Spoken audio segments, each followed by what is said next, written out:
പല വീടുകളിലും ദമ്പതികൾ തമ്മിൽ വഴക്കവും പ്രശ്നവും ഉണ്ടാകുമ്പോൾ അവിടെ ഉള്ളിൽ നീർന്ന വേദനയോടെ ജീവിക്കുന്ന മക്കളുണ്ടാകും. കുഞ്ഞുങ്ങളുടെ കൺമുന്നിലാണ് അച്ഛനും അമ്മയും പരസ്പരം തമ്മിലടിക്കുന്നത്. കുടുംബത്തിലെ സംഘർഷങ്ങൾ കണ്ടു വളരുന്ന കുട്ടികളുടെ മനസ്സ് അങ്ങേയറ്റം മുറിവേൽക്കാറുണ്ട്. തൃശ്ശൂർ കാരമുക്കിയിലെ 2 പിഞ്ചു മക്കളുടെ ദുരിത കഥയെക്കുറിച്ചാണ് പറഞ്ഞു വരുന്നത്. ചെറുപ്പത്തിൽ അച്ഛനെ നഷ്ടപ്പെട്ട കുട്ടികൾ, പിന്നീട് അമ്മയും രണ്ടാനച്ഛനും തമ്മിലുള്ള കലഹം കണ്ടു വളർന്ന ബാല്യം, ഒടുവിൽ അമ്മയുടെ കൊലപാതകം നേരിൽ കണ്ടതിൻ്റെ നടുക്കം. ചാലക്കുടി സ്വദേശിനി നീതുവിൻ്റെ മരണത്തിൽ ദുരൂഹതയുണ്ട്. രാവിലെ മക്കളാണ് യുവതിയെ മരിച്ച നിലയിൽ കണ്ടെത്തിയത്.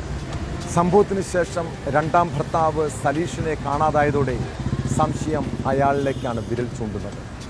അസ്വാഭാവിക മരണത്തിന് കേസെടുത്ത അന്തിക്കാട് പോലീസ് അന്വേഷണം ആരംഭിച്ചിട്ടുണ്ട്.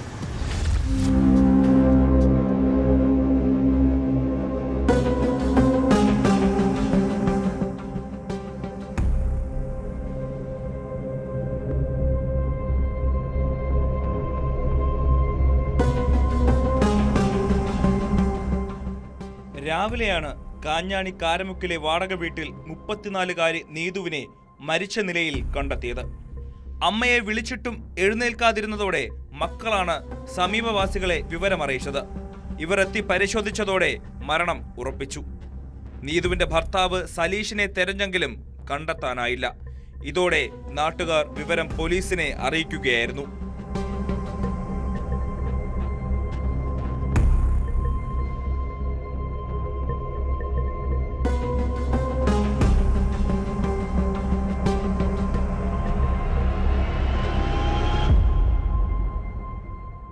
കിടപ്പുമുറിയിലെ മെത്തയിൽ മലർന്നു കിടക്കുന്ന നിലയിലാണ് മൃതദേഹം കണ്ടെത്തിയത്. മെത്തയ്ക്ക് മുകളിൽ ഷാൾ ഉപയോഗിച്ചുണ്ടാക്കിയ ഒരു കുരുക്കും കാണപ്പെട്ടു. ഭർത്താവ് സലീഷ് യുവതിയെ കൊലപ്പെടുത്തിയതാണെന്ന് സംശയമുണ്ട്. കൊലപാതകത്തിന് ശേഷം മൃതദേഹം കെട്ടിത്തൂക്കാൻ ശ്രമിച്ച് പരാജയപ്പെട്ടതോടെ ഇയാൾ രക്ഷപ്പെട്ടതാകാമെന്നും പോലീസ് സംശയിക്കുന്നു.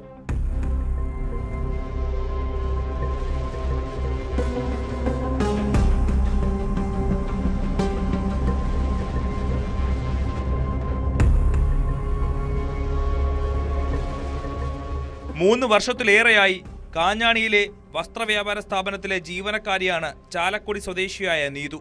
യുവതി രണ്ടാമത് വിവാഹം കഴിച്ചയാളാണ് സലീഷ്. കാഞ്ഞാണി മാർക്കറ്റിലെ തൊഴിലാളിയായ സലീഷും യുവതിയും 6 മാസത്തിലേറെയായി കാരമുക്കിലെ വാടക വീട്ടിൽ താമസിച്ചു വരികയാണ്.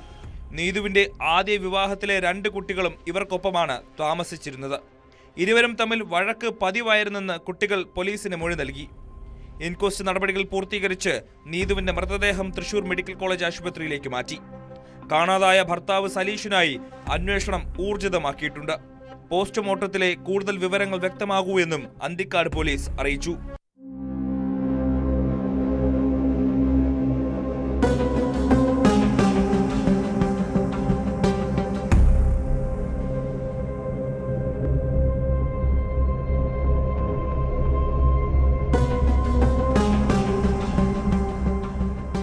News 18 തൃശൂർ.